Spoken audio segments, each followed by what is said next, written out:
Olá, bom dia, bem-vindos à entidade reguladora da saúde, aos seus canais sociais, com emissão na página da internet, na plataforma StreamYard e no canal YouTube, além do LinkedIn. Vamos dar início ao webinar Os Poderes da Entidade Reguladora da Saúde na Garantia do Direito de Acesso a Cuidados de Saúde, uma perspectiva prática. Esta emissão terá cerca de 90 minutos e não terá intervalo, ao contrário daquilo que tinha sido inicialmente previsto. O webinar está a ser gravado e será disponibilizado futuramente na página eletrónica da ERC para que possa ser revisto. Assim, caso participe por escrito ou que deixe alguns comentários ao abrigo do RGPD, temos que ter atenção a essas informações e poderemos não exibi-las caso as mesmas contenham dados que o identifiquem a si ou a outras pessoas. Feito este aviso legal, passamos à abertura do webinar com o diretor do Departamento de Intervenção Administrativa e Sancionatória, o Dr. José Pedro Libral. Muito bom dia a todos. Gostaria, antes de mais, de dar as boas-vindas a todos os participantes neste webinar, em nome do Conselho de Administração da ERSE e também do Departamento de Intervenção Administrativa e Sancionatória, e desejar a todos que retirem o maior proveito do webinar, que irá decorrer durante a manhã de hoje. Antes de mais nada, gostaria de vos antecipar que o presente webinar foi pensado para dar um enquadramento prático daquilo que são os poderes da ERSE em matéria de garantia do acesso aos cuidados de saúde, sendo que procuraremos que o mesmo seja esclarecedor relativamente a 3 pontos essenciais. Primeiro, o enquadramento normativo dos poderes de supervisão e sancionatórios da ERSE em matéria de acesso a cuidados de saúde. Em segundo, o entendimento da ERSE quanto às obrigações que impendem nesta matéria sobre os prestadores de cuidados de saúde, sendo que iremos apresentar alguns exemplos práticos, e a apresentação e descrição dos instrumentos processuais que são utilizados pela ERSE para o exercício destes seus poderes de supervisão e sancionatórios. Para nos esclarecer sobre toda esta temática, serão hoje oradores, dois juristas que integram o Departamento de Intervenção Administrativa e Sancionatória, a doutora Filipa Santos e o doutor Hugo Ferreira, a quem desde já agradeço o empenho na preparação deste webinar e a quem, sem mais demoras, passo a palavra. Olá, bom dia a todos, eu espero que me consigam ouvir. Agradeço, antes de mais, o vosso interesse e participação neste webinar sobre os poderes da ERSE na garantia do direito de acesso a cuidados de saúde, que esperemos que seja muito útil e proveitoso para todos. E vou então começar por elencar, eu acho que a apresentação já está disponível, e vou aqui muito sumariamente então elencar os conteúdos que iremos abordar na apresentação de hoje, que tem como finalidade analisar a dupla intervenção da ERSE em matéria de acesso, de direito de acesso a cuidados de saúde, e bem assim habilitar os estabelecimentos prestadores de cuidados de saúde com o conhecimento daquilo que, do ponto de vista da entidade reguladora, serão os comportamentos aptos a prevenir a ocorrência ou a repetição de situações que possam colocar em causa este direito e, eventualmente, até levar a uma responsabilidade contraordenacional em matéria de direito de acesso. Portanto, na primeira parte, como verão no índice que estará a apresentar que estará no vosso ecrã, na primeira parte desta sessão, eu começarei por analisar muito sucintamente aquelas que são as atribuições legais da ERSE em matéria de direito de acesso, focando sobretudo então nestas 3 atribuições aqui elencadas, nas suas atribuições de regulação, supervisão e sancionatórias. De seguida, o meu colega Hugo Ferreira vai abordar um dos instrumentos processuais utilizados pela ERSE neste âmbito, o processo administrativo, e aí vamos fazer uma breve incursão processual, vamos exemplificar com algumas das ordens e instruções que tipicamente a ERSE emite nesta matéria e vem assim indicar os procedimentos que os estabelecimentos prestadores de cuidados de saúde podem adotar ou devem para conformar a sua atuação ao quadro legal em vigor em matéria de direito de acesso. Posteriormente iremos então, eu já nessa parte voltarei aqui ao ecrã e vamos fazer uma enunciação exemplificativa de algumas situações concretas passíveis então de colocar colocar em causa este direito, de consubstanciar uma violação do direito de acesso a cuidados de saúde nas várias dimensões, então, aqui elencadas no PowerPoint. Igualdade, universalidade, liberdade de escolha e, por fim, o meu colega Hugo voltará então à emissão e fará uma breve abordagem ao processo de contraordenação, tentando clarificar aqui sobretudo, mas ainda de forma muito, muito breve e sucinta, as diferenças e a autonomia deste processo face ao processo administrativo. Posto isto, e passando à apresentação propriamente dita,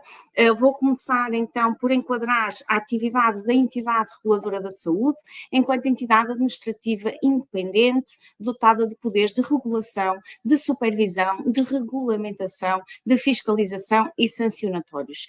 No entanto, a nossa abordagem, como falei há pouco, vai cingir-se hoje a estas três atribuições, a estes três poderes da IERS que estão elencados, que são aqueles, então, importantes no contexto de garantia de direito de acesso a cuidados de saúde,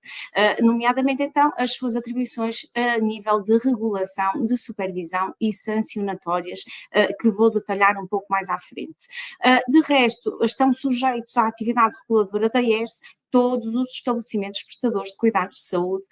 do setor público, privado, cooperativo e social, independentemente da sua natureza jurídica. Não estão, no entanto, sujeitos à regulação da IERS os profissionais de saúde, no que respeita à sua atividade sujeita à regulação e disciplina das respectivas associações públicas profissionais, e aqui estamos sobretudo a falar de questões relacionadas com o exercício do poder disciplinar, questões deontológicas ou de avaliação do cumprimento das leges artes da profissão. Também não estão sujeitos à regulação da IERS os estabelecimentos sujeitos à regulação específica do Infarmed.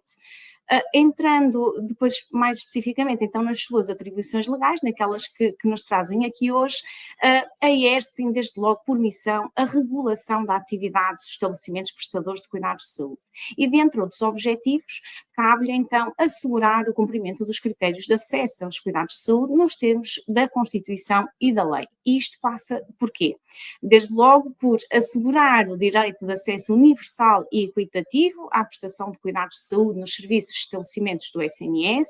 nos estabelecimentos publicamente financiados, e aqui estamos a falar de prestadores de cuidados de saúde cujo modo de gestão obedeça ao regime de parceria público-privada,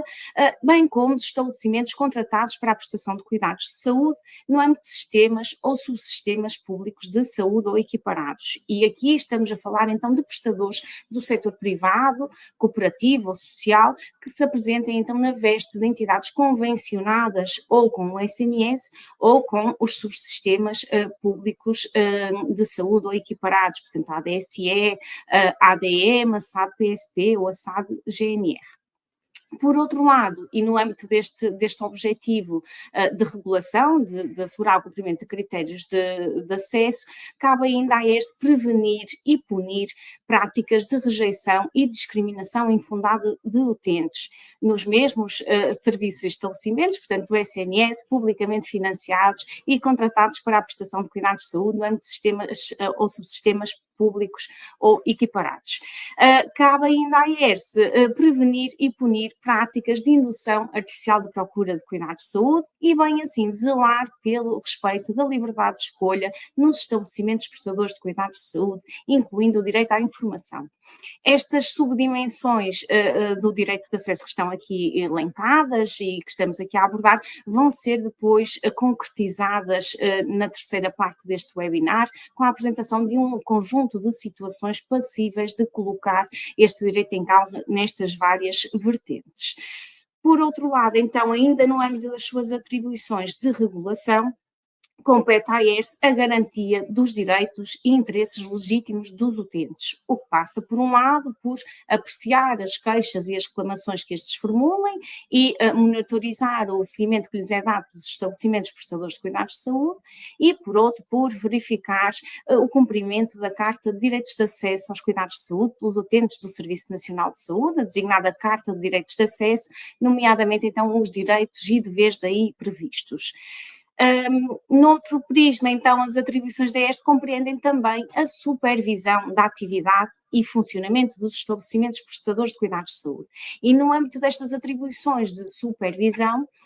cabe à IERS o quê? Zelar pela aplicação de leis e regulamentos e demais normas aplicáveis às atividades sujeitas à sua regulação e, por outro, emitir ordens e instruções, bem como recomendações ou advertências individuais, sempre que tal seja necessário, sobre quaisquer matérias relacionadas com os objetivos da sua atividade reguladora, incluindo a imposição de medidas de conduta e a adoção das providências necessárias à reparação dos direitos e interesses legítimos dos utentes.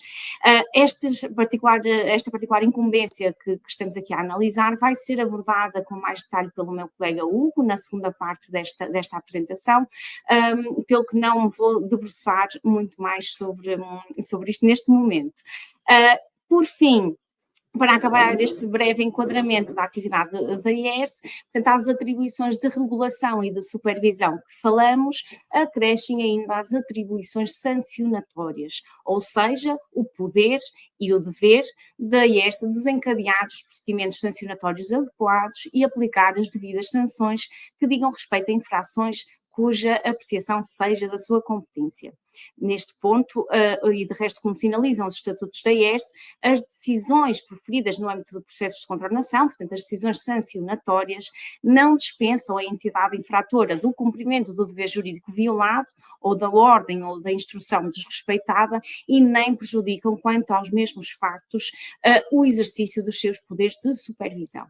E é precisamente neste âmbito que fazemos hoje este webinar. Portanto, no sentido de clarificar esta duplicidade de poderes da IERS, a quem compete, então, verificar se os direitos e legítimos interesses dos utentes estão a ser respeitados pelos estabelecimentos prestadores de cuidados de saúde e intervir sempre que se justifique, utilizando os poderes que lhes são confiados nos seus estatutos. Quer, por um lado, no sentido de corrigir ou prevenir eventuais comportamentos ilícitos, lançando para isso mão dos seus poderes de regulação e de supervisão,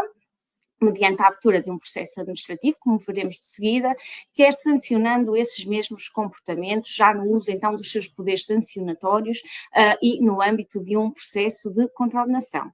Portanto, tratam-se de facto de poderes e instrumentos processuais distintos e autónomos que serão então abordados com mais detalhe pelo meu colega Hugo Ferreira, a quem vou passar a palavra. Muito bom dia a todos e a todas. Como a minha colega Filipa Santos teve já a oportunidade de esclarecer, nesta segunda parte da nossa apresentação neste webinar, nós iremos fazer uma descrição simples, sucinta e considerando também a audiência deste webinar, que se espera eminentemente prática sobre a tramitação dos processos administrativos que correm em termos na entidade reguladora da saúde e que versam precisamente sobre a temática do direito de acesso a cuidados de saúde. E a este propósito, a primeira nota a sublinhar é que, na maioria das situações, estes processos administrativos iniciam-se com a apresentação de uma reclamação por parte de um utente, de um familiar do utente, de um seu conhecido, e nessa reclamação são alegados factos que, em abstrato, poderão sugerir uma violação, um condicionamento ilegal do direito de acesso a cuidados de saúde. Nestas situações, ou seja, de apresentação de reclamações, os prestadores de cuidados de saúde têm depois a obrigação legal de dar uma resposta diretamente interessada ao respectivo reclamante, resposta essa na qual se devem pronunciar sobre todos os factos que são alegados nessa reclamação. Quer a reclamação, quer esta resposta do prestador de cuidados de saúde, que é denominada como alegações iniciais, dizia eu, esta reclamação e estas alegações iniciais são depois tramitadas no âmbito de um processo administrativo autónomo, processo denominado como processo de reclamação, e que surge identificado nos ofícios da ERS precisamente como processo REC. Noutras ocasiões, a intervenção da ERS nesta matéria é disputada pela divulgação, pela publicação de notícias em órgãos de comunicação social, nas quais são também narrados factos que, em abstrato, poderão configurar uma violação do direito de acesso a cuidados de saúde. Nestes processos, que são conhecidos como processos de avaliação e que surgem identificados nos ofícios da ERS precisamente como processo AV, a ERS solicita também aos prestadores de cuidados de saúde visados ou outros intervenientes acidentais que se pronunciem sucintamente sobre os factos que são descritos nessas notícias. Ora, quando as informações e os elementos que são coligidos no âmbito destes dois processos administrativos, quer o processo de reclamação, quer o processo de avaliação, quando essas informações e esses elementos sugerem a possibilidade e a necessidade de uma intervenção da ERSE ao nível do exercício das suas competências de supervisão, nomeadamente através da emissão de ordens ou de instruções dirigidas a prestadores de cuidados de saúde, ou uma intervenção da ERSE mesmo no plano sancionatório, nomeadamente através da abertura de um processo de contraordenação. Nestas situações, a ERSE determina também a abertura de um outro processo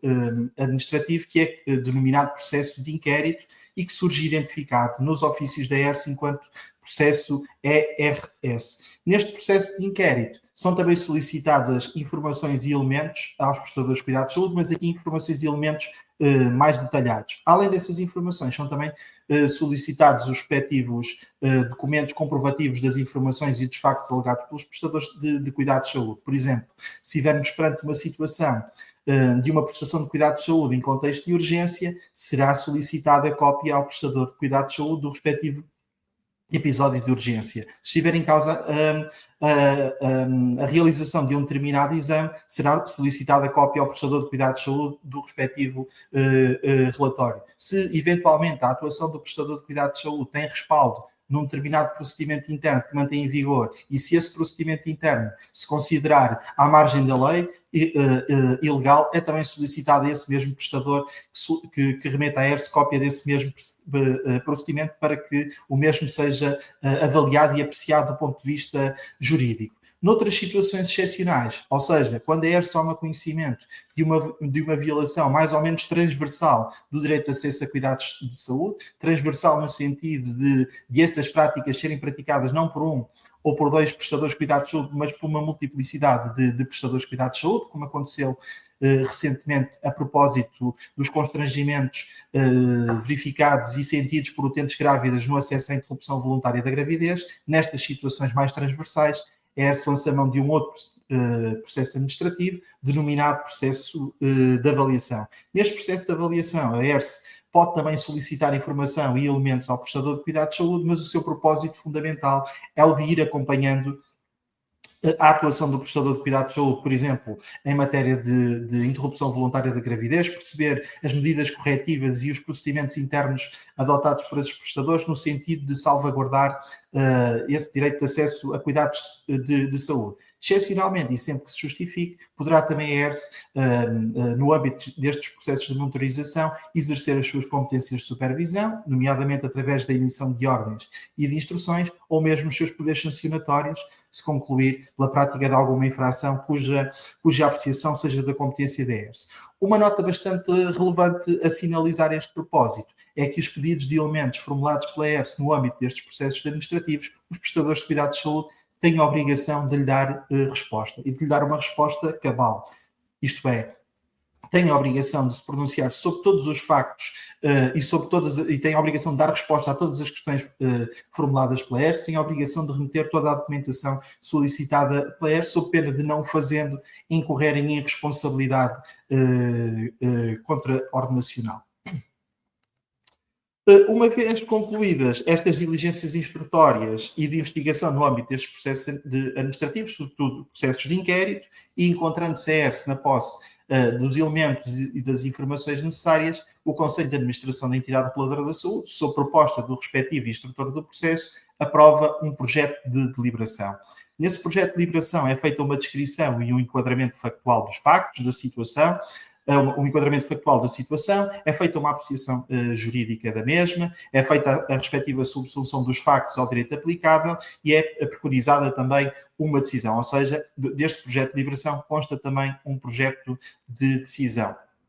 Subsequentemente, todos os interessados, ou seja, os reclamantes, se existirem, os utentes, os prestadores de cuidados de saúde visados, são notificados para se pronunciarem querendo, ou seja, se quiserem, sobre todas as questões têm interesse para a decisão, seja em matéria de facto, seja em matéria de direito. O que é que isto significa? Significa que, em sede de audiências de interessados, os prestadores de cuidados de saúde podem questionar e contestar o enquadramento factual que consta do projeto de deliberação, a respectiva apreciação jurídica, etc. Além disso, em sede de audiências de interessados, os prestadores de cuidados de saúde e os utentes e os reclamantes podem também requerer a realização de diligências complementares que entendam relevantes e proceder também à junção dos documentos que entendam pertinentes. Excepcionalmente, esta fase da audiência de interessados poderá ser dispensada. As situações em que esta audiência de interessados poderá ser dispensada encontram-se identificadas no artigo 124 do CPA, são várias, mas nós identificamos aqui duas. Por exemplo, se a situação apreciada no âmbito do projeto de deliberação for de tal forma urgente que o protelar da decisão final possa causar um prejuízo sério, quer para o setor da saúde do setor, quer para o utente, quer para a situação do utente, cuja situação está a ser apreciada no âmbito desse processo administrativo, em nome dessa urgência, esta fase da audiência de interessados poderá ser dispensada e, em vez de ser aprovado o projeto de deliberação, poderá ser aprovado desde logo uma deliberação final. Por outro lado, nos processos administrativos, se todos os interessados, prestadores de cuidados de saúde e reclamantes já se tiverem pronunciado sobre todas as questões com interesse para a decisão e se essa decisão vier a ser favorável a todos eles, esta fase da audiência de interessados poderá também ser dispensada. No entanto, por regra, e é importante sinalizar, esta fase da audiência de interessados tem lugar e é bastante relevante. Concluída a audiência de interessados, é aprovado também pelo Conselho de Administração da ERSE, sob proposta do respectivo instrutor do processo, uma deliberação final. E a deliberação final, conforme podem ver neste slide, tem uma estrutura semelhante à do projeto de deliberação. A grande diferença é que, em sede de deliberação final, a ERSE terá obrigatoriamente de avaliar e de ponderar as pronúncias que sejam apresentadas pelos interessados em sede de audiência de interessados. E o que é que isto significa? Significa que, em sede de audiência de interessados, os prestadores de cuidados de saúde, os utentes, podem trazer ao conhecimento da ERSE novos factos ou novos documentos que justifiquem uma revisão do entendimento da ERSE que se encontra vertido no projeto de deliberação e, nesta medida, também uma revisão parcial ou total da decisão final. Esta decisão final poderá ser no sentido do arquivamento do processo administrativo, nomeadamente se concluir que o direito de acesso propriamente dito do utente cuja situação está a ser analisada não resultou violada ou ilegalmente condicionada. Neste caso, teremos um caso de arquivamento. No entanto, existem situações em que, não obstante se conclua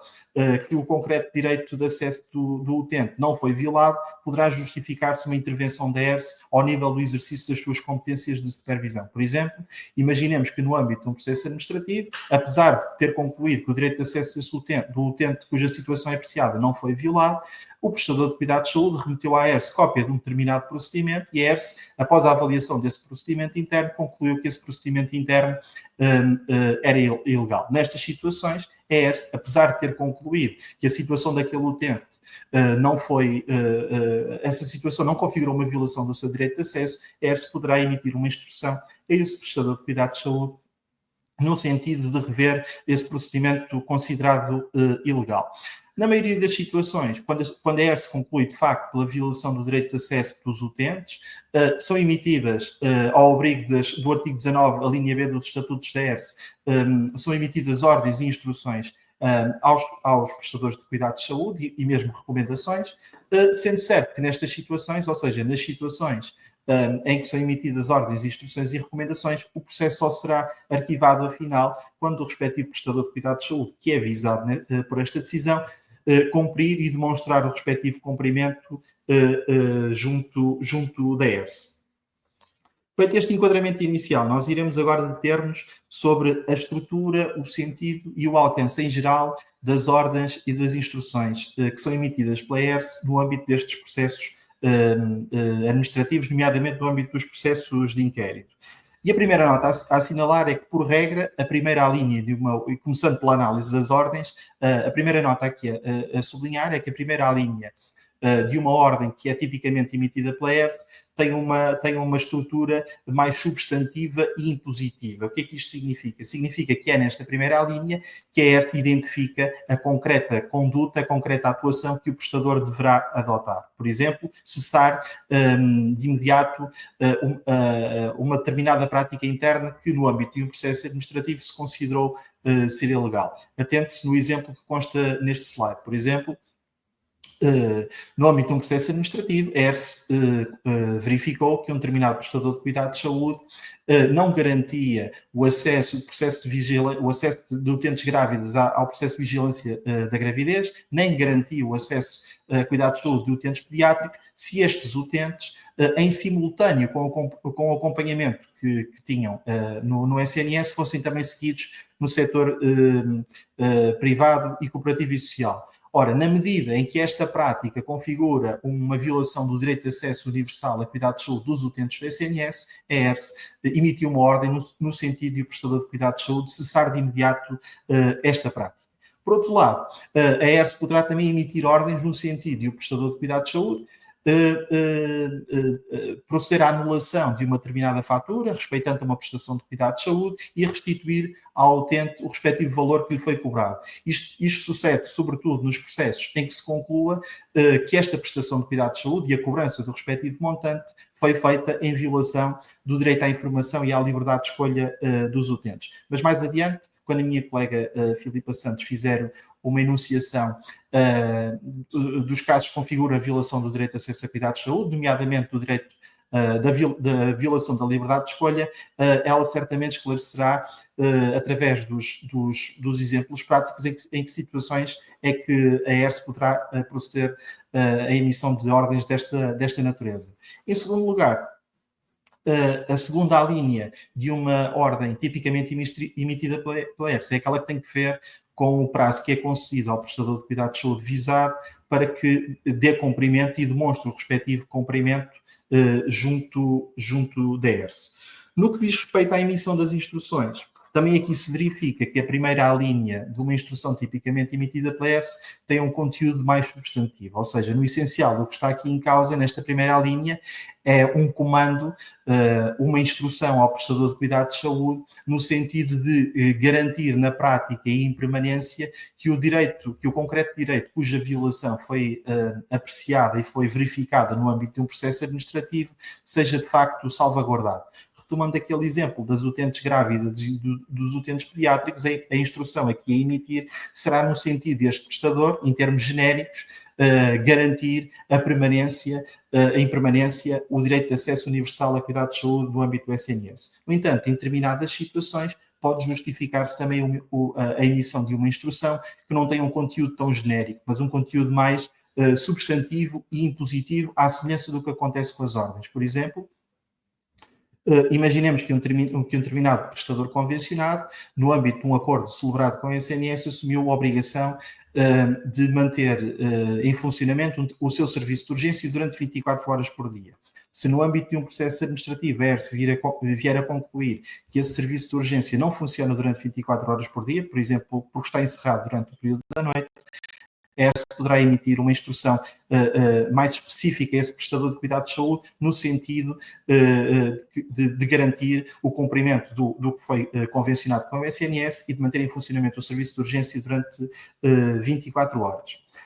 Por outro lado, a segunda e a terceira linha de uma instrução tipicamente emitidas pela ERSE têm um conteúdo mais prático e são, no fundo, complementares e visam densificar a primeira linha. Ou seja, mais do que garantir, em termos genéricos, que o prestador de cuidados de saúde garante, por exemplo, o direito de acesso universal a cuidados de saúde, importa que esse prestador de cuidados de saúde adote os procedimentos e as normas internas que, na prática, sejam aptos e sejam idóneos a garantir que esse direito é respeitado. E, portanto, o prestador de cuidados de saúde deverá também adotar os procedimentos e as normas internas que cumpram esse propósito. Além disso, o prestador de cuidados de saúde deverá também garantir que os seus profissionais, ou seja, aqueles que na prática e no cotidiano aplicam os procedimentos e as normas internas,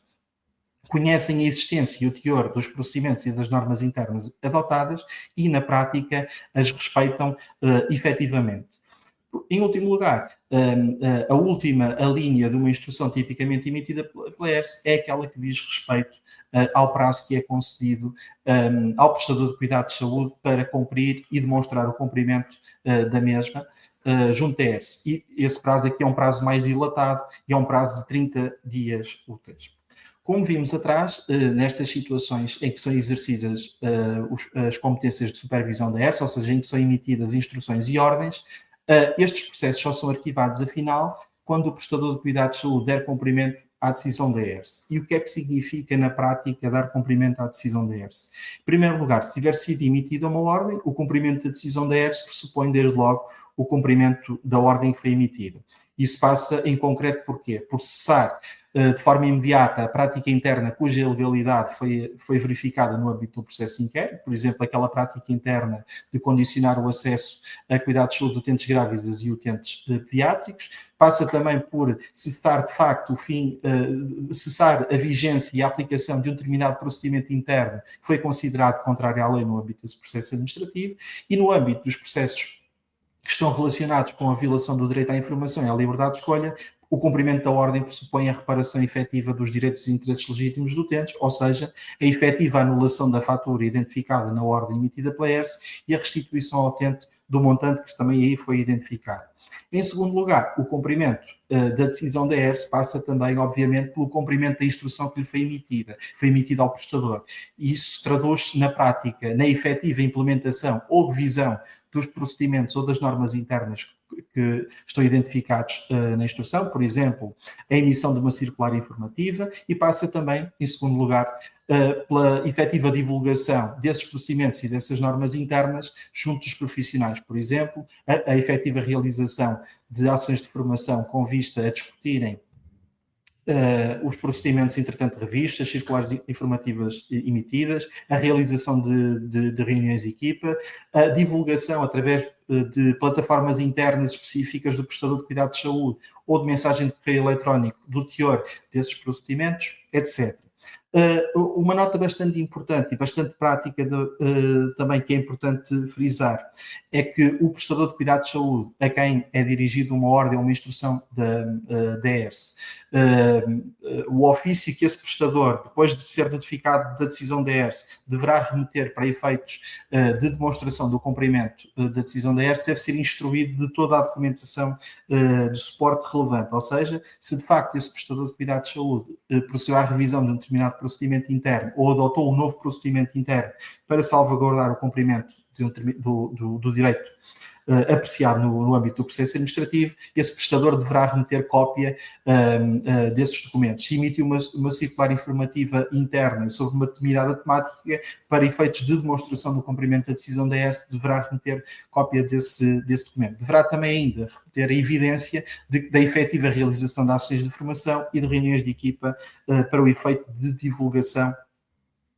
destes procedimentos. No entanto, pode dar-se também o caso de, após a notificação da decisão aprovada pelo Conselho de Administração da ERSE, o prestador de cuidados de saúde não vir a dar cumprimento à ordem e à instrução que lhe foi emitida. Isso, ou seja, não procede à anulação da fatura, nem restitui ao utente o montante que se encontrava identificado na ordem, não implementa nem procede à revisão dos procedimentos internos que eram identificados na instrução, não os divulga junto dos seus profissionais, etc. O prestador de cuidados de saúde que atuar nestes termos está a incorrer em responsabilidade contra a ordem nacional, precisamente porque está a violar uma decisão da ERSE. Ilícito contra a ordem nacional que se encontra precisamente consagrado no artigo 61, número 1, a linha B dos estatutos da ERSE. Finalmente, pode dar-se também o caso de, em data posterior à notificação da deliberação final na qual é emitida uma ordem ou uma instrução, o prestador visado vir a adotar um comportamento que configure uma violação do teor dessa instrução. Por exemplo, retomando o exemplo do serviço de urgência, se a ERSE, depois da notificação da deliberação final, vier a verificar que o mesmo prestador continua a não garantir que o serviço de urgência à sua disposição e que é objeto do contrato de convenção com o SNS, continua a não funcionar durante 24 horas por dia, essa prática configurará um desrespeito da instrução que é emitida pela ERSE e, nessa medida, o prestador de cuidados de saúde incorrerá também em responsabilidade contra a ordem nacional. Mas para perceber com mais detalhe esta e outras situações, eu passaria agora novamente a palavra à minha colega Filipa Santos, que irá fazer a enunciação dos casos práticos de violação do acesso a cuidados de saúde. Muito obrigada, Hugo. De facto, e como eu referi na parte introdutória deste IERS, o direito de acesso a cuidados de saúde pode assumir múltiplas dimensões que cabe à IERS acautelar. Por esse motivo, a violação deste direito pode surgir sob diferentes formas e ser originada por diferentes causas, que vamos tentar agora então exemplificar nesta terceira parte da nossa apresentação. O que pretendemos aqui é, sobretudo, desconstruir as várias subdimensões do direito de acesso a cuidados de saúde, através da apresentação de situações concretas, para dessa forma sensibilizar para as práticas que serão entendidas então pela reguladora como violadoras deste direito e que serão passíveis de intervenção da IERS, quer então ao abrigo dos seus poderes de regulação e de supervisão, quer ao abrigo dos seus poderes sancionatórios. A nossa análise vai, no entanto, focar-se no direito de acesso propriamente dito. Portanto, estarão aqui excluídas da apresentação de hoje duas temáticas que, pese embora também se reportem à violação do direito de acesso, têm as suas especificidades e careceriam aqui de uma abordagem autónoma. São elas, então, a temática relativa à violação dos deveres que constam da Carta de Direitos de Acesso, onde se inclui desde logo o cumprimento dos tempos máximos de resposta garantidos no acesso a cuidados de saúde no Serviço Nacional de Saúde, os TNRG, bem como o incumprimento das normas relativas ao processo de transferência de utentes entre estabelecimentos prestadores de cuidados de saúde e previstas então no regulamento da IERS número 964 de 2020, de 3 de novembro. Portanto, nós vamos aqui, sobretudo, então, centrar esta terceira parte da nossa apresentação na enunciação das principais categorias de situações práticas que, de acordo com a experiência regulatória da IERS, podem colocar em causa o direito de acesso dos utentes aos cuidados de saúde e que, de resto, então, é punida pelas diversas subalíneas da alínea B do número 2 do artigo 61 dos Estatutos da IERS, como podem ver na parte final deste slide. Desde logo, então, a primeira das dimensões do direito de acesso que o legislador pretendeu tutelar prende-se com a igualdade e a universalidade no acesso à prestação de cuidados de saúde. A igualdade e a universalidade, como todos de certo saberão, são dois princípios basilares da Constituição da República Portuguesa e aqui pressupõem, sobretudo, a garantia da prestação de cuidados de saúde a todas as pessoas, sem discriminações, em condições de dignidade e de igualdade. Portanto, aqui a tutela da igualdade no acesso à prestação de cuidados de saúde visa, sobretudo, prevenir atos ou práticas discriminatórias adotadas pelos estabelecimentos prestadores de cuidados de saúde. O que ocorrerá se, por exemplo, um prestador de cuidados de saúde prejudica ou beneficia um determinado utente em virtude do seu sexo, da língua que fala, da sua religião, das suas convicções políticas ou ideológicas, da sua instrução, situação económica, da sua condição social ou da sua orientação sexual. Por outro lado, a tutela da universalidade visa aqui prevenir atos ou práticas adotadas pelos prestadores de cuidados de saúde que configurem uma violação do direito de acesso universal a cuidados de saúde. O que ocorrerá, desde logo, em situações em que, por exemplo, um prestador de cuidados de saúde do SNS, próprio ou convencionado, não presta assistência médica ou de enfermagem ao utente em situação urgente ou emergente que a ele recorre, não o encaminha para um outro estabelecimento do Serviço Nacional de Saúde que disponha de capacidade para assegurar os cuidados diferenciados que o utente necessita, nem aciona os competentes meios de socorro, ligando para o código do INEM para garantir esse encaminhamento. Esta situação ocorre, sobretudo, portanto, em sede de cuidados de saúde primários, em que muitas vezes os profissionais, quando confrontados com situações de utentes em situação urgente ou emergente, realmente, e porque os cuidados de saúde primários não possuem o perfil assistencial adequado a esse tipo de situação, muitas vezes então não prestam esta assistência, não encaminham o utente e não raras vezes até transmitem para o utente, para a sua família ou para os seus acompanhantes o ónus de eles próprios ligarem para o INEM e acionarem os meios de socorro. Uma outra situação, também ela paradigmática de violação do direito de acesso universal ao SNS, é até um exemplo que o meu colega Hugo Ferreira falou há pouco, a propósito das ordens emitidas pela IERS, será o caso então em que um prestador de cuidados de saúde, no âmbito da prestação de cuidados pediátricos ou de assistência à vigilância na gravidez, recusa prestar cuidados a utentes do SNS que em simultâneo são seguidos em estabelecimentos ou por médicos não integrados no SNS, portanto no setor privado, cooperativo ou social. Depois teremos uma outra situação que poderá conduzir a uma violação do direito de acesso, que será aquela que se traduza numa violação de regras estabelecidas em lei ou regulamentação e que visam garantir e conformar esse mesmo direito de acesso. E aqui o que está em causa não é só a lei no sentido de norma jurídica, mas é toda a produção normativa que visa desenvolver, complementar ou densificar as soluções consagradas na lei. Portanto, um universo de situações que poderiam ser aqui subsumíveis é tão vasto quanto o leque de diplomas normativos que visam garantir e conformar o direito de acesso à saúde. Por esse motivo, e por senão passaríamos aqui o dia ou a semana toda, não vamos fazer aqui uma enunciação exaustiva de todas estas situações possíveis de consubstanciar uma violação destas regras, mas sim uma enunciação das principais categorias, então, de situações concretas em que esta violação se tem verificado de acordo com a experiência regulatória da IERS. E desde logo inclui-se aqui a violação do direito de acesso tendencialmente gratuito ao SNS, ao Serviço Nacional de Saúde, e, consequentemente, a violação do regime legal das taxas moderadoras. O que ocorrerá, então, sempre que um prestador do Serviço Nacional de Saúde, próprio, convencionado ou gerido em regime de parceria pública ou privada, fizer depender o acesso dos utentes ao pagamento de uma quantia pecuniária, seja por via da cobrança de uma quantia a título de taxa moderadora, que quando o pagamento da mesma, tendo em conta o concreto cuidado de saúde prestado, por exemplo, um meio complementar de diagnóstico, uma consulta de especialidade, ou então a condição específica do utente, que é beneficiário da isenção, que é dispensado, ou pagamento, ou sinistrado no âmbito de acidente de viação ou laboral, portanto, esse pagamento de taxa moderadora não seria exigível nem devido pelo utente. Seja por via, então, também da restrição ou condicionamento de acesso dos utentes aos cuidados de saúde, com fundamento na existência de anteriores dívidas relacionadas com outras prestações de cuidados de saúde, taxas moderadoras em dívida, por exemplo. Seja por via também da imposição, como condição de acesso a determinado cuidado, da realização de um outro ato adicional, seja uma consulta, um exame, um tratamento, que segundo as normas técnicas emitidas pelas entidades competentes na área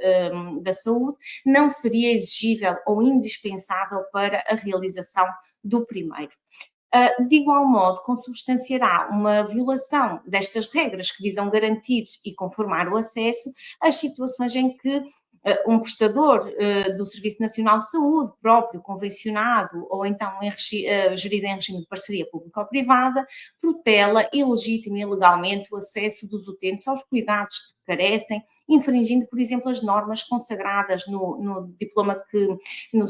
regula o Sistema Integrado de Gestão de Inscritos para Cirurgia, o SIGIC, ou o Sistema Integrado de Referenciação e de Gestão de Acesso à Primeira Consulta de Especialidade Hospitalar, o CTH. De resto, também será possível consubstanciar uma violação destas regras a situação em que um prestador de cuidados de saúde incumpre a obrigação de garantir a operacionalidade permanente da viatura médica de emergência e reanimação ou do serviço de transporte interhospitalar pediátrico a CIA distrito.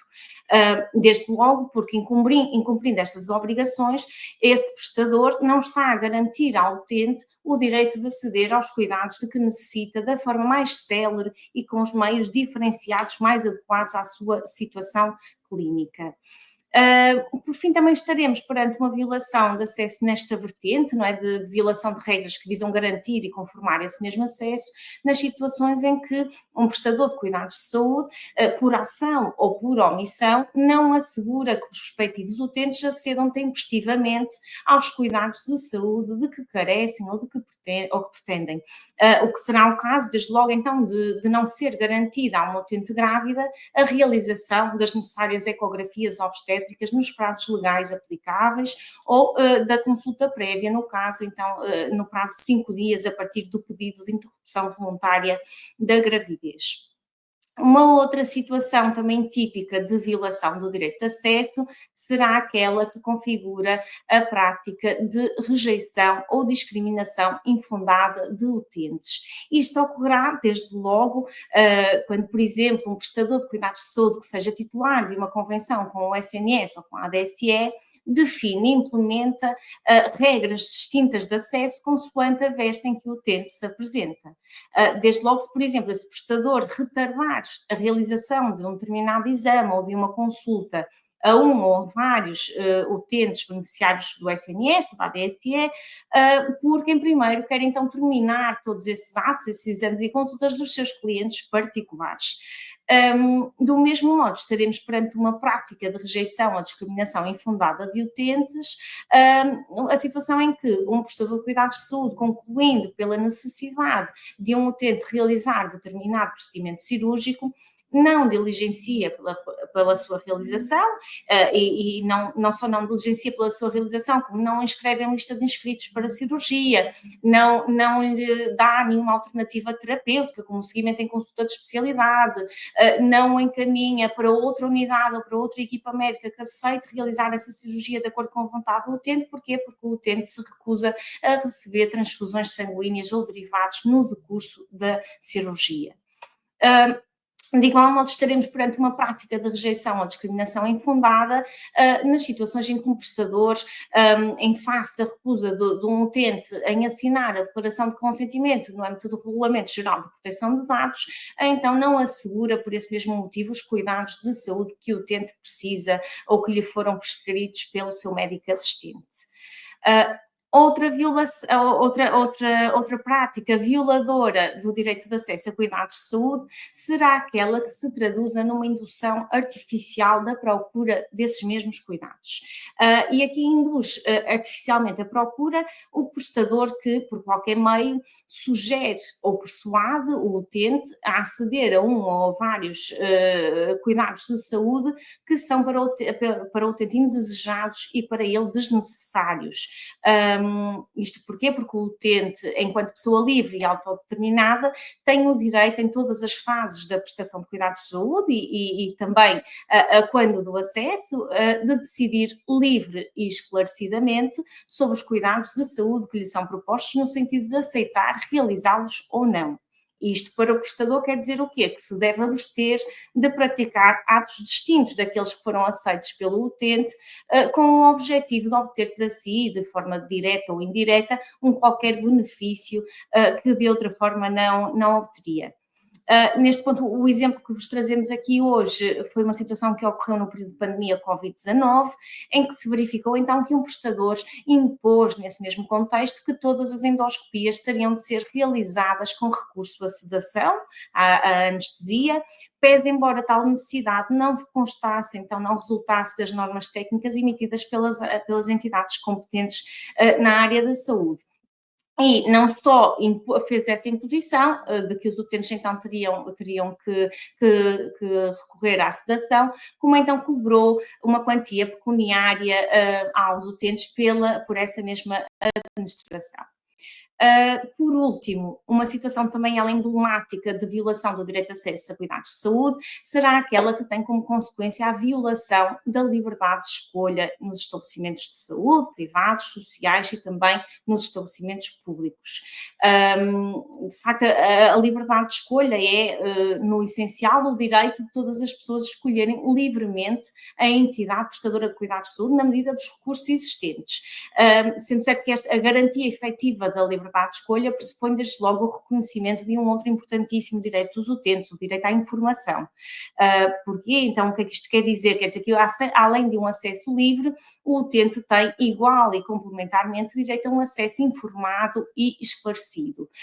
E a este respeito, se pretenderem aprofundar um bocadinho mais o tema, eu convido-vos desde já a assistir a um dos fóruns dos 20 anos, 20 temas da ERS, dado até pelo meu colega Hugo Ferreira no início deste deste ano, precisamente subordinado ao tema da informação e liberdade de escolha enquanto instrumentos de proteção dos legítimos interesses e direitos dos utentes. E voltando, depois desta breve nota, voltando aqui aos nossos casos práticos, refiro que da experiência regulatória da ERSE, esta é uma violação que se tem verificado, sobretudo, em estabelecimentos do setor privado e social. De facto, até ao momento, as situações que a ERSE teve conhecimento de violação da liberdade de escolha em estabelecimentos ficaram sobretudo então em situações de recusa por motivos não clínicos, aqui no caso pelo critério da área de residência, de pedidos de especialidade de referenciação formulados pelos cuidados de saúde primários. Já no que respeita aos estabelecimentos do setor privado e social, incluindo, obviamente, os convencionados, ocorrerá uma violação da liberdade de escolha do utente, dos utentes, se, em consequência de uma ação ou de uma omissão do prestador, os pressupostos em que assentou a decisão do utente de recorrer aos seus serviços, seja para a realização de um exame, de uma consulta, de uma cirurgia, esses pressupostos não se concretizam na prática. E aqui podemos então distinguir desde logo 3 tipos de situações que constam elencadas no PowerPoint, desde logo aquela situação em que o prestador não transmite previamente ao utente informação sobre os elementos fundamentais para o seu processo de decisão, por exemplo, sobre a inexistência de uma determinada convenção com o SNS, com a ADSE, com um subsistema privado, com uma seguradora para a realização de determinado ato médico, exame ou tratamento pretendido pelo utente. Por outro lado, teremos as situações em que o prestador transmite ao utente uma informação errónea sobre os elementos fundamentais para o seu processo de decisão, por exemplo, transmite-lhe um preço incorreto ou desatualizado face à tabela em vigor de um determinado ato, exame ou consulta que o utente pretende. E teremos depois as situações em que o prestador transmite ao utente informação insuficiente sobre os elementos fundamentais ao seu processo de decisão. Por exemplo,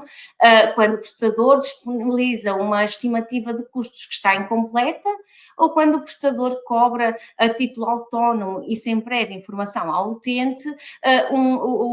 cobra o custo de um ato ou um exame adicional realizado em contexto de consulta ou tratamento. Uma situação, aliás, muito recorrente, por exemplo, nas consultas de medicina dentária, em que determinados atos, tratamentos ou exames são realizados ou aplicados no decurso da consulta, sem muitas vezes os utentes serem previamente informados do seu custo. Por último, um caso particular de violação da liberdade de escolha é aquele a que chamamos o desvio de utentes do SNS. Isto ocorrerá quando? Quando um utente que recorre a um estabelecimento do Serviço Nacional de Saúde e nele não encontra resposta, seja porque o estabelecimento não dispõe de recursos, não dispõe de capacidade, seja porque não lhe consegue dar resposta em tempo útil, esse utente é influenciado, é desviado, não é? Influenciado a dirigir-se a um prestador dos setores privado ou social para aceder a esses mesmos cuidados. Portanto, o utente é desviado do SNS para o setor privado ou social. Com este último exemplo, eu dou por terminada esta exemplificação de situações que podem então conduzir a uma violação do direito de acesso a cuidados de saúde e passarei agora novamente a palavra ao meu colega Hugo para apresentar sumariamente o instrumento processual utilizado pela ERSE para sancionar este tipo de condutas. Muito obrigado, Filipa. Como a minha colega acabou de antecipar, nós nesta última parte, que será a parte mais sucinta, digamos assim, desta nossa apresentação, iremos fazer uma incursão também sobre a tramitação dos processos de contraordenação que correm em termos na ERSE. Mas ainda antes de fazer uma descrição propriamente dita dessa tramitação, é importante aludir a duas notas prévias que nos parecem bastante importantes de fazer. Em primeiro lugar, é preciso distinguir 2 ilícitos contraordenacionais. Uma coisa é a responsabilidade contra a ordem nacional por violação das regras relativas ao acesso a cuidados de saúde, ou seja, a adoção de todas estas práticas que a minha colega Filipa Santos acabou de descrever, ou seja, a violação da igualdade no acesso a cuidados de saúde, a violação da universalidade no acesso a cuidados de saúde no âmbito do SNS, a violação de regras ou de normas que visam conformar o acesso a cuidados de saúde, a adoção de práticas de rejeição ou discriminação infundada, a indução artificial da procura ou a violação da liberdade de escolha. O prestador de cuidados de saúde que adote este conjunto de práticas estará a incorrer em responsabilidade contra a ordem nacional, mais precisamente o ilícito contra a ordem nacional, que se encontra tipificado no artigo 61, número 2, a linha B dos estatutos da ERSE. Um ilícito contra a ordem nacional distinto é o que se encontra previsto no número 1 do mesmo preceito, a linha B, que é a responsabilidade contra a ordem nacional por incumprimento ou de respeito de decisão da ERSE, ou seja, aquela responsabilidade contra a ordem nacional que atrás, quando da apresentação das consequências do incumprimento de uma instrução ou de uma ordem emitida pela ERSE, ou mesmo pelo desrespeito em data posterior à aprovação de uma deliberação final na qual consta uma instrução, a prática desta contraordenação acontecerá precisamente nessas situações. E é importante fazer esta clarificação porque muitos prestadores de cuidados de saúde, quando são notificados da abertura de um processo contra a ordem nacional por violação das regras relativas ao acesso a cuidados de saúde, estranham a abertura deste processo porque têm dúvidas e não conseguem perceber por que razão a ERSE determinou a abertura de um processo contra a ordenação quando ainda estão, por exemplo, em prazo para dar cumprimento à ordem ou à instrução que lhe foi emitida. Essa confusão decorre precisamente da confusão relativamente à existência e ao sentido destes dois tipos de ilícito contra a ordem nacional. Ou seja, muitos prestadores de cuidados de saúde pensam que o ilícito que lhe está a ser imputado não é o de violação de regras relativas ao acesso a cuidados de saúde, mas o ilícito por incumprimento ou de decisão da ERSE. Uma segunda nota bastante importante de referir é de distinguir o processo de contraordenação que é aberto da ERSE dos respectivos processos administrativos, ou seja, dos processos de reclamação, dos processos de avaliação, dos processos de monitorização e dos processos de inquérito. E a primeira nota aqui a sinalizar é que os processos de contraordenação da ERSE não são uma fase subsequente dos processos administrativos. São processos autónomos e têm uma natureza distinta. Desde logo, porque no âmbito dos processos de contraordenação, o que está em causa é o exercício do poder sancionatório da ERSE, ao passo que nos processos administrativos o que está em causa é o exercício das atribuições legais da ERSE ao nível da supervisão e da regulação. Por outro lado, a diferença entre estes dois processos decorre também das regras processuais que regem o seu funcionamento e a sua tramitação. Aos processos administrativos, ou seja, estes processos de reclamação, avaliação, monitorização e de inquérito, é aplicável o procedimento comum que se encontra consagrado no Código do Procedimento Administrativo. Ao passo que aos processos de contraordenação é aplicável em regra o decreto-lei que institui o ilícito de mera ordenação social. Dizemos em regra porque em determinadas matérias aplica-se a lei especial, que são os estatutos da ERSE, porque os estatutos da ERSE consagram ilícitos contraordenacionais específicos, tal como aqueles que vimos analisando até aqui, consagram regras específicas em matéria de prazos prescricionais, consagram regras específicas em matéria de definição dos critérios de determinação da medida da coima, regras específicas em matéria de publicidade e de responsabilidade das sanções e, portanto, nestas matérias específicas aplicam-se os estatutos da ERSE e não o decreto-lei que institui o ilícito de mera ordenação social. Por último, estes dois processos visam propósitos distintos. Nos processos de contraordenação, o que está em causa é verificar se os factos que constam da acusação, do auto de notícia, resultaram ou não provados e, em função dessa conclusão e do direito aplicável, perceber se o processo será arquivado ou se a entidade visada no processo de contraordenação será condenada, quer numa admoestação, quer numa sanção pecuniária. Nestes processos administrativos, o que está em causa é a regulação no seu todo do setor da saúde e a garantia, em termos genéricos, dos direitos e dos interesses legítimos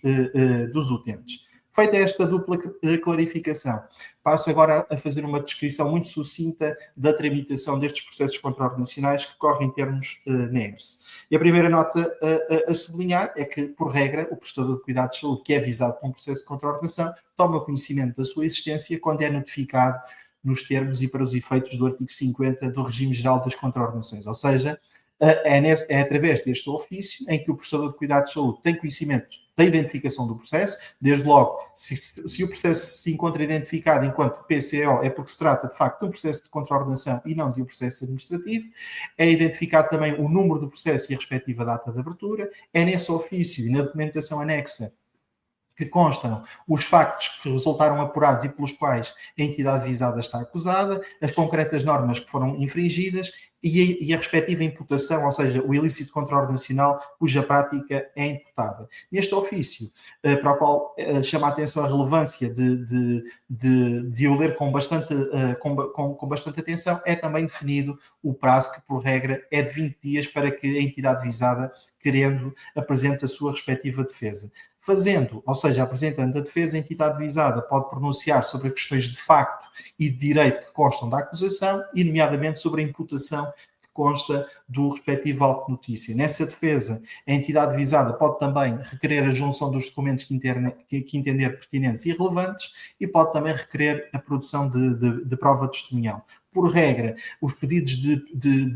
a prova testemunhal requerida pelas entidades visadas é deferida pela ERSE, ela pode ter lugar mediante a prestação de depoimento escrito ou mesmo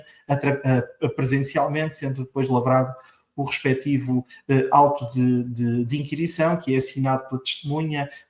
pelo mandatário da entidade visada e pelo respectivo instrutor do processo. Concluída a produção de prova testemunhal, o Conselho de Administração da ERSE, também sob proposta do respectivo instrutor do processo, profere uma decisão final no âmbito desse processo administrativo. E essa decisão, tendo em conta os factos que resultam provados e não provados e o direito aplicável, poderá ser no sentido do arquivamento do processo ou da condenação da entidade visada, quer numa admoestação, quer numa sanção pecuniária. Não se conformando a entidade visada com a decisão final que é proferida pela ERSE, pode, no prazo de 20 dias, impugná-la judicialmente, sendo certo que o tribunal competente nesta matéria para apreciar essa impugnação é precisamente o Tribunal da Concorrência, da Regulação e da Supervisão. Damos então por encerrada esta apresentação inicial, manifestando a nossa disponibilidade para esclarecer todas as dúvidas que eventualmente tenham surgido e para responder às questões que a audiência, obviamente, queira colocar. Muito obrigado, Hugo. Ainda antes de darmos a palavra ao José Pedro Liberal, apenas apelar aos participantes que nos estão a ver em direto nesta emissão, que podem submeter as suas perguntas, as suas questões e até opiniões através da caixa de comentários que se encontra do lado direito do vosso ecrã e daqui a pouco passaríamos à resposta. E é importante também dizer que na nossa página eletrónica da Entidade Reguladora da Saúde, que vou partilhar convosco, penso que estará a qualquer momento disponível, aqui está ela, na página da Entidade Reguladora da Saúde, pode consultar a atividade sancionatória e todas as deliberações que são tomadas pelo Departamento de Intervenção Administrativa e Sancionatória. O acesso pode ser feito através do menu Atividade, que se encontra no topo da página. Depois, no fundo deste menu, está o campo Supervisão, e aqui tem a explicação do que é entendível por supervisão, e depois as consultas da atividade pode ser efetuada pelo submenu que se encontra quase no final da página. E aí está, por exemplo, as deliberações. Dentro das deliberações há um conjunto bastante alargado de diversas temáticas. Por exemplo, podemos ir ao acesso a cuidados de saúde e urgências do SNS. Dentro deste campo, podemos selecionar as instruções e as ordens que foram emitidas pela entidade reguladora da saúde. Uma outra situação, o direito dos utentes, por exemplo, ao acompanhamento.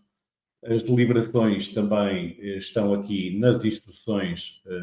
que foram dadas pela ERS. Uma outra situação, acesso a cuidados de saúde ao RGPD. As deliberações que foram tomadas pela ERS estão, as instruções neste caso, estão disponíveis neste menu. Outras informações, transparência da relação entre prestadores e utentes está no final deste campo, também pode ser consultado, e nesta situação existem instruções, ordens e recomendações. Também neste campo, no final, pode ser consultado o histórico de instruções, ordens e recomendações, também algumas já com vários anos.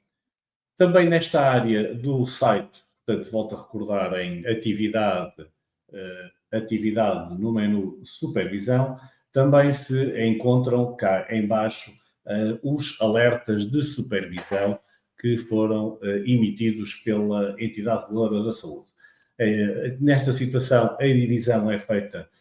por anos. Em 2024 foram já emitidos 8 alertas de supervisão e o acesso a esta documentação pode ser também efetuada através deste menu atividade. Por outro lado, os alertas de supervisão também estão disponíveis no menu prestadores em alertas de supervisão, comunicados e informações.